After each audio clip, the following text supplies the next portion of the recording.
And today I'm going to give you line by line explanation of unit and measurement and tell you what is important and skip everything that is non-essential. So let's start. Introduction part I've already read, it's nothing to read about.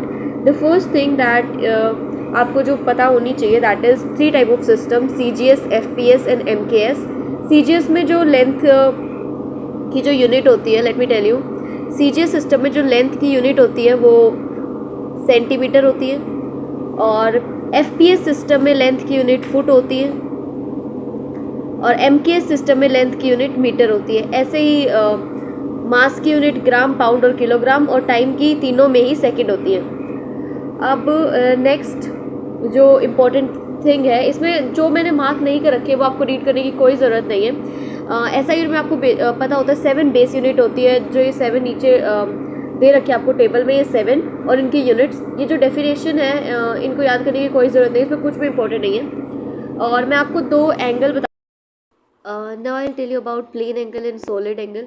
जो plane angle होता है, like कोई भी आप arc draw कर लो, कोई भी arc draw कर लो, उस पर जो ये वाली लेंथ होती है आर्क लेंथ और ये वाली रेडियस का जो रेशियो होता है दैट इज़ प्लेन एंगल। मान लो ये आर्क की लेंथ ds है तो ds/r जो होगा वो प्लेन एंगल होता है। और अगर मैं बताऊँ आपको व्हाट इज़ सॉलिड एंगल, तो सॉलिड एंगल क्या होता है, एक सेक्टर लेना पड़ता है। जैसे कि हमने एक सेक्टर लिया, उसका एरिया जो होता है दैट इज़ dA और उसकी रेडियस का स्क्वायर। तो जो सॉलिड एंगल होता है वो एरिया बाय रेडियस का स्क्वायर होता है। दोनों ही डायमेंशनलेस क्वांटिटीज़ होती है, आपको याद रखने की ज़रूरत है, दोनों ही डायमेंशनलेस होती है। और प्लेन एंगल की जो यूनिट होती है दैट इज़ रेडियन और जो सॉलिड एंगल की यूनिट, लाइक एक और एग्जांपल ले लेते हैं विच इज़ 5100। तो इसको हमें ग्रेटर देन 5 और लेस देन 10 करना है। इसे 51 नहीं ले सकते, 5.1 ग्रेटर देन 5 हो जाएगा। 5.1 इंटू 10⁻3, जो 3 जो पावर आई है that is 3 is order of magnitude. अब हम लोग आगे चलते हैं। आगे जो है कुछ 2 रूल्स हैं, एक एडिशन और मल्टीप्लिकेशन का और एक है मल्टीप्लिकेशन और डिवीजन का और दूसरा है एडिशन और सब्ट्रैक्शन का। मैं आपको 2 चीज़ें बताऊंगी, बस आपको वही याद रखनी है। मल्टीप्लिकेशन और डिवीजन का जो रूल होता है उसमें क्या होता है कि आपको सिग्निफिकेंट फिगर्स ध्यान रखनी है। जैसे कि 2 टर्म्स हैं 1.25 और 2.4। अभी मैंने सिखाया है सिग्निफिकेंट फिगर्स कैसे काउंट करते हैं। सारे नॉन ज़ीरो को सिग्निफिकेंट कंसिडर करते हैं, तो इसमें 3 सिग्निफिकेंट फिगर्स हैं और इसमें 2।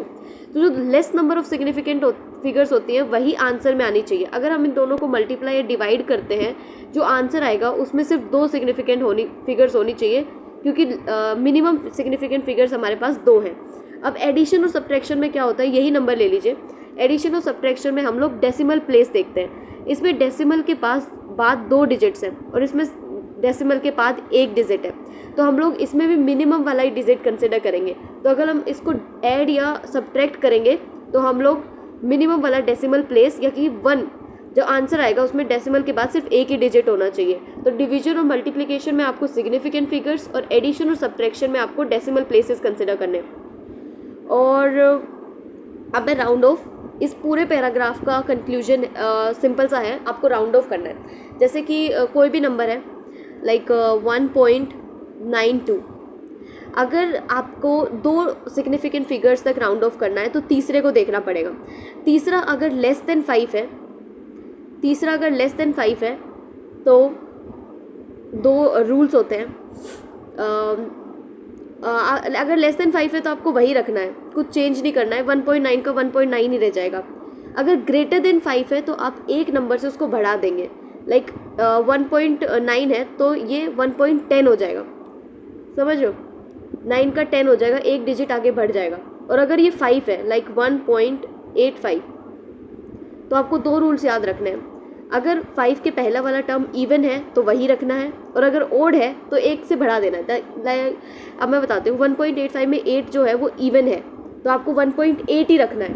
और अगर ये 1.75 होता तो ये ओड है तो ये आंसर 1.8 आ जाता।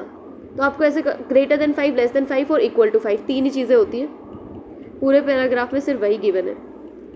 नेक्स्ट हम लोग चलते हैं